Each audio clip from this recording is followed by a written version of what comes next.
Zaker party কোনো হিংসা, প্রতিহিংসা, হানাহানি, মারামারি, কাটাকাটিতে বিশ্বাস করে না। 200 আসনে দেশের নির্বাচন যেদিন হয়, 24-এর নির্বাচনের দিনের প্রত্যাহারের শেষ দিনে জাকের পার্টি 200 আসনে একদিনে একই সময়ে তাদের সমস্ত প্রার্থিতা প্রত্যাহার করে, যেটা বাংলাদেশের ইতিহাসে কেউ এত বড় দৃষ্টান্ত দেখানোর সাহস পায় নাই। তাই আমি আপনাদেরকে বলতে চাই, দৃঢ়চিত্তে জাকের পার্টি কোনো হিংসা, প্রতিহিংসা, হানাহানি, মারামারি, কাটাকাটিতে বিশ্বাস করে না। কিন্তু আমি আপনাদেরকে এটা বলতে চাই, আমাদেরকে এই শিক্ষা দেওয়া হয় না হানাহানি, কাটাকাটি, মারামারি কিংবা সহিংস। জাকের পার্টি বিশ্বাস করে একটি অহিংস রাজনৈতিক দেশ হিসেবে, প্রগতিশীল আধুনিক একটি শান্তিপ্রিয় রাজনৈতিক দল। আমি আপনাদেরকে স্পষ্ট ভাষায় বলতে চাই, জাকের পার্টি কখনোই কোনো সংঘাত করে নাই। 35 বছরের ইতিহাসে জাকের পার্টি কোনো সংঘাত কেউ দেখাতে পারবে না। তাই বলে এটা মনে করবেন না আমরা সংঘাত করতে পারি না। আমাদের ভদ্রতাটাকে কেউ যদি দুর্বলতা মনে করে তাহলে তারা ভুল করবে। আমি সতর্ক করতে চাই, আমাদেরকে নিয়েও কিছু কুচক্রী মহল, কিছু রাজনৈতিক মহল আমাদেরকে নিয়ে ষড়যন্ত্র করতে চায়।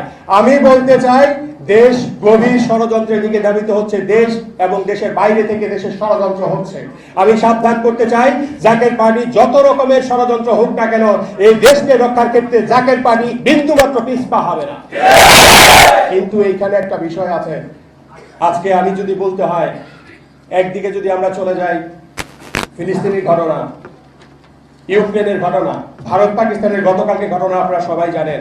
যদি পার্শ্ববর্তী দেশে এই ধরনের অবস্থা তৈরি হয়, আমাদের অর্থনৈতিক অবস্থার কিন্তু বড় ধরনের একটা বিপর্যয় হতে পারে। জাকের পার্টি মাননীয় চেয়ারম্যান বহু আগে ভূমিকম্পের কথা এবং প্রাকৃতিক বিপর্যয়ের কথা বলেছেন।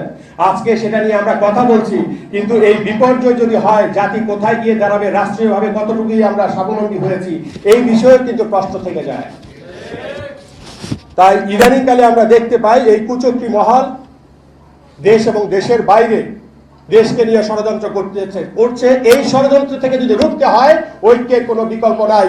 বহু আগ থেকে জাকের পার্টির চেয়ারম্যান ঐক্যের কথা বলে আসছেন, ঐক্যের ডাক দিয়ে আসছেন।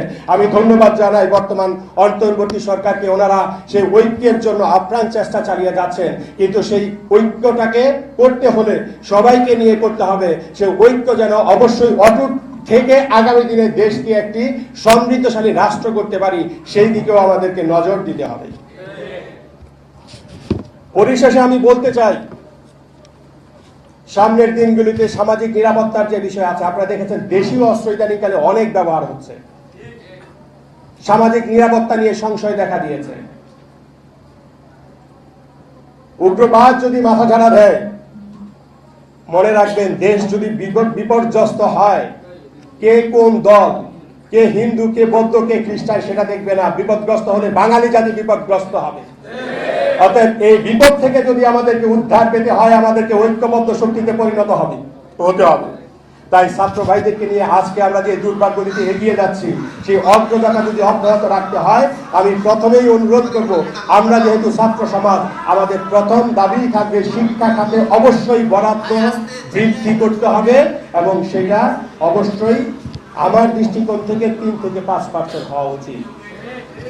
এবং একই সাথে R&D, রিসার্চ অ্যান্ড ডেভেলপমেন্টের যে বিষয় আছে, এই ক্ষেত্রে আমাদেরকে অবশ্যই বরাদ্দ বৃদ্ধি করতে হবে।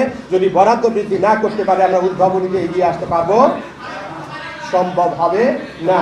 একই সাথে প্রাইমারি শিক্ষক নিয়োগ থেকে শুরু করে বিশ্ববিদ্যালয় পর্যন্ত শিক্ষার গুণগত মান এবং শিক্ষকদেরকে উন্নত যে শিক্ষা ব্যবস্থা, শিক্ষার কার্যক্রম, শিক্ষার মাধ্যমে একটা জাতি, শিক্ষিত জাতি মেরুদণ্ড। কিন্তু অত্যন্ত দুর্ভাগ্যের বিষয়, বিগত সরকারের আমলে শিক্ষার হার বৃদ্ধি করা হয়েছে, কিন্তু মান নিয়ে কিন্তু মারাত্মক প্রশ্ন দেখা দিয়েছে।